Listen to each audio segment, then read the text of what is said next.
We turn next here to the national outcry over sexual misconduct. Tonight, the president is now weighing in, blasting Senator Al Franken after a woman accused him of forcibly kissing her during a USO tour before he was a senator. But the president has remained silent on Roy Moore. How does the White House explain this? And by weighing in, does the president make himself vulnerable? Here's ABC senior White House correspondent Cecilia Vega tonight. It didn't take long for President Trump to weigh in on that photo of Senator Al Franken as he appeared to grope a sleeping woman. In a late-night tweet, the president said, "The Al Frankenstein picture is really bad, speaks 1,000 words. Where do his hands go in pictures 2, 3, 4, 5, and 6 while she sleeps?" And to think that just last week he was lecturing anyone who would listen about sexual harassment and respect for women. That searing rebuke came just hours after the accusations against the Minnesota Democrat became public. But as for the more than week-old allegations accusing Alabama Republican Senate candidate Roy Moore of sexual misconduct, should Roy Moore resign, Mr. President? Do you believe his accusers? The president ignored our questions repeatedly. With those non-answers and that attack on Franken, tonight the allegations of sexual misconduct against President Trump himself are back in the spotlight.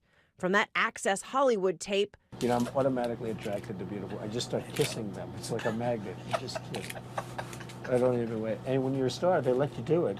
You can do anything. Whatever you want. Grab them by the to the more than dozen women who came forward during the campaign, alleging everything from sexual assault to harassment and inappropriate behavior. All of these liars will be sued after the election is over.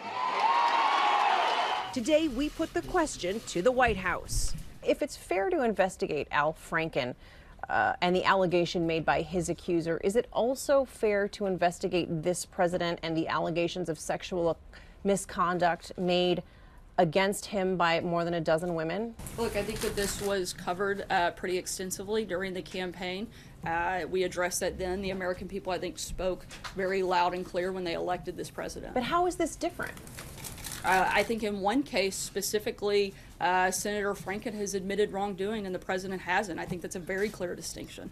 No sign of Franken in the wake of radio host Leanne Tweeden's bombshell claims about their work together on a USO tour in 2006. In addition to that photo, she says he kissed her forcefully and against her will. I was just disgusted. I just felt like, you know, he betrayed my trust. Today on The View, Tweeden revealed she's now received a letter of apology. It says, "Dear Leanne, I want to apologize to you personally. I am so sorry. Sincerely, Al Franken."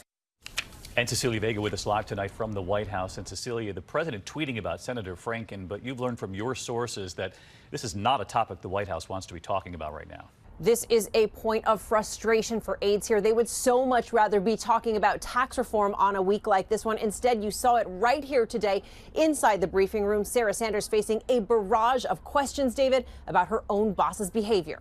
Cecilia, thank you.